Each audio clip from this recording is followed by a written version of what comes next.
खुलुमबाय लोगोफोर, नोंथांमोनखौ बयखौबो गिबियावनो आंनि चेनेलाव बरायग्रोनानै लाबाय। आसा खालामो नोंथांमोना आंनि भिडिअखौ जोबजासिम नायलांगोन आरो सोरबाफोर चेनेलाव गोदानै फैदोंब्ला दासिमबो जुदि नोंथांमोना आंनि चेनेलखौ साबस्क्राइब खालामाखैब्ला अननानै चेनेलखौ साबस्क्राइब खालामनानै होदो लोगोफोर, लोगोसे लाइक आरो शेयार खालामनानै हो। दिनै आं नोंथांमोननो मोननैसो गोदान आपडेट लानानै फैलायबाय लोगोफोर। गिबि आपडेटआवनो दं PM किसाननि जि 23 इनस्टलमेन्टनि फैसा। बे 23 इनस्टलमेन्टनि फैसाखौ नोंथांमोना माब्ला मोनगोन? गोबां आबादारिफ्रानो गोसोआव मानि सोंलु सिखारबाय दं आरो बेजों लोगोसे जोंहा दिनै दा जि गायनाय फुनायनि दिन, माने आबादारिनि आबाद फोथारनि खामानि जिहेथु बेवहाय जोंहा 23 इनस्टलमेन्ट फैसाखौ मोनोब्ला, बेवहाय 2,000 फैसाखौ मोनोब्ला बेनिफ्राय आसाम सरकारा मोनसे बाथ्रा फोसावनानै होदों। बिथांमोना PM किसाननि फैसाखौ आसामनिफ्राय बारायदेरनानै होगोन होननानै बिथांमोना बुंदों दै। नाथाय बे बेसेबां सैथो बेयो क्लियार जाथ'वाखै आरो। बेवहाय BJP सरकारा फैफिनोब्ला होनना बुंखादोंमोन नालाय बिथांमोना, माने बे PM किसाननि फैसाखौ बारायना होनाय जागोन होननानै। आरो गोबां ससियेल मिडिया आरो इउटुबारफ्राबो इउटुबाव आपडेट लाबोगासिनो दं आरो लोगोफोर।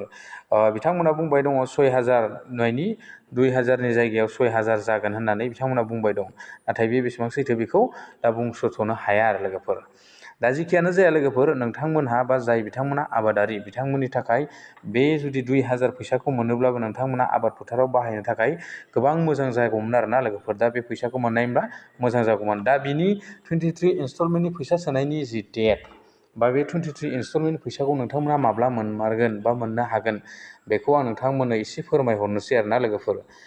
गिबियावनो नोंथांमोना सिगांनि जि डेट, बे डेटखौ नोंथांमोना नायोब्ला नै गोजौआव नुगोन दै 22नि जि इनस्टलमेन्ट, बे 22 इनस्टलमेन्टआ 13 मायाव हाबदोंमोननो, 13 मार्चआव माने बिनि फैसाया हाबदोंमोन आरोना लोगोफोर। दा बेनि उनाव जोंहा नैबे 23 इनस्टलमेन्टनि जि फैसा, 23 इनस्टलमेन्टनि जि फैसा बियो मास मोनथामजों खनसे बोसोराव खनथाम सोनाय जायो नालाय, बेवहाय टटेलि 6,000 फैसा मानि PM किसाननि मुङै सोनाय जायो। दा बेखौ नायोब्ला नोंथांमोना एसे हमनो हागोन, मास मोनथामजों खनसे नालाय, बेवहाय मार्चआव सोदोंमोन। मार्चआव सोनानै मा जाखो दा एप्रिल, मार्च, एप्रिल, मे, बेहाय बेसे जाखो मार्च, एप्रिल, मार्चनि बेसेयाव सोदों 13 थारिखआव सोनाय जादोंमोन नङा होमबा?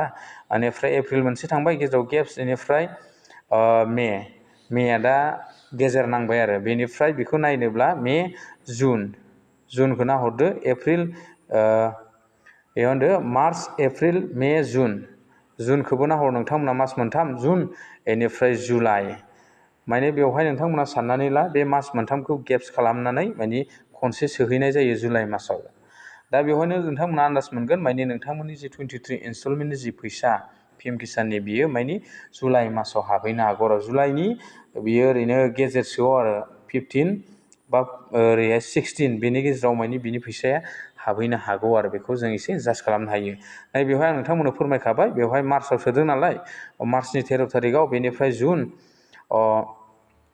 मार्च, बेनिफ्राय एप्रिल, बेनिफ्राय मे, बेनिफ्राय जुन, माने बे मास मोनथामखौ गारखायो बिथांमोना। बेनिफ्राय बिनि उनाव जुलाइ मासाव नोंथांमोना बेखौ माने फार्स्ट सप्तायावबो मोनहैनो हागौ आरो ना, गिबि सप्तायावबो।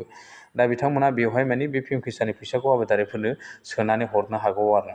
दा गोसोआव नैबेल', थारमाने जोंनियाव जि आसामाव जेसेबां आबादारिफोर दं, जोंनिया एसे एडभान्स जायो दै खामानि मावनायफ्रा, आबाद फोथाराव ओंखारनायफ्रा। बेखायनो जुलाइ मासालागैबा एसे लेट जाहैयो आरो जोंनि थाखाय बे PM किसाननि जि फैसा बियो।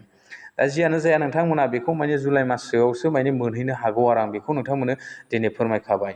बेनि गेजेरावनो नोंथांमोना बे जुलाइ मासाव मोनैनि सिगांनो जाय बिथांमोना गोदानै एप्लाइ खालामनो थालांदोंमोन बा गोदानै एप्लाइ खालामनांगौ दंमोन, माखासे आबादारिफोर दं, नोंथांमोना थाबैनो गाव गावनि डिस्ट्रिक्टनि एग्रिकालसार अफिसाव थांनानै खौरां लाहैबानो जाबाय आरो नोंथांमोना बेवहायनो गोदानखौ बानायनानै लाहै, जाहाथे बे जुलाइ मासनि जि पेमेन्टआ हाबैनि सिगांनो, इनस्टलमेन्टआ हाबैनि सिगां नोंथांमोना बेखौ एप्लाइ खालामनानै लाहैबानो जाबाय आरो बेजों लोगोसे माखासे आबादारिफोरनिया थांनायाव मा जानानै दङमोननो, सोरनाबा इनस्टलमेन्टआ हाबबोआखै, सोरनाबा 21 इनस्टलमेन्ट हाबाखै, सोरनाबा 22, बेबायदिनो गोबाङानो हाबाखै आरो ना, गोबां आबादारिफोरनानो। बेनिफ्राय सोरबा बायदिया नंगुबै आबादारि नङिफ्रासो मोन्दों, आरो सोरबा बायदिया न'खरसेयाव 2, 3 मोन्दों, बेबायदि जादों आरो ना, कमप्लेन जालायबाय थादों। जाय बिथांमोना माने सिगांनिफ्रायनो हाबबोबाय थानानै न'खरसेयाव जुदि सासेल' मोन्दोंबा, मियादि फाट्टा जि हानि जि रसिदजों लेन्ड हल्डिंजों नोंथांमोनहा गाव गावनि डिस्ट्रिक्टनि एग्रिकालसार अफिसाव थांनानै कमप्लेन हैफिन, बेनिफ्राय नोंथांमोननि जि लेन्ड हल्डिं बेखौ लाना थांफिननानै नोंथांमोना बे थाबथाना थानाय फैसाखौ नैबे 23 इनस्टलमेन्टआव नोंथांमोना खेबसेनो लानो हागोन आरो।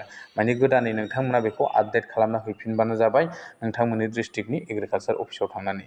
आं बेखिनिखौ नोंथांमोननो फोरमायहरखाबाय।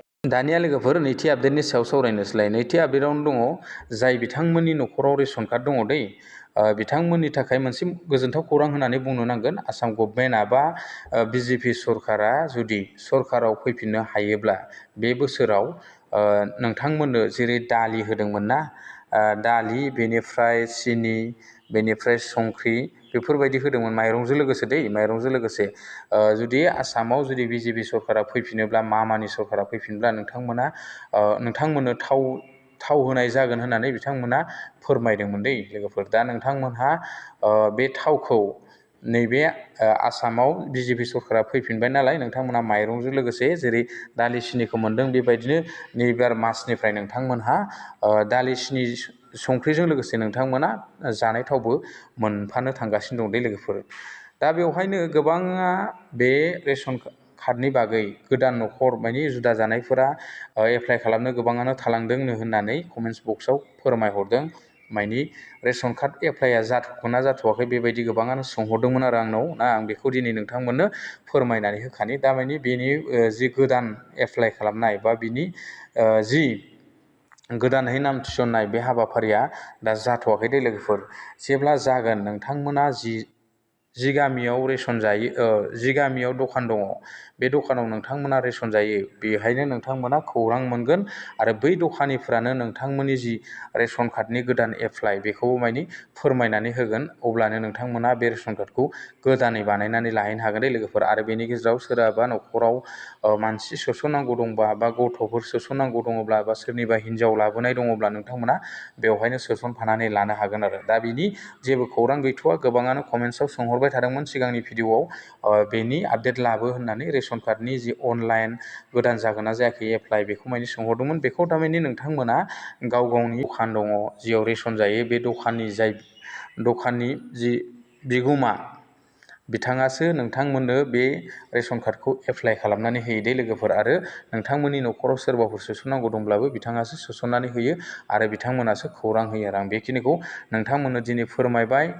बेखिनियावनो दिनैनि आपडेटखौ दोनथ'नाय जाबाय। गोजोन्थों। नेक्स्ट आपडेटआव लोगो मोनसिगोन।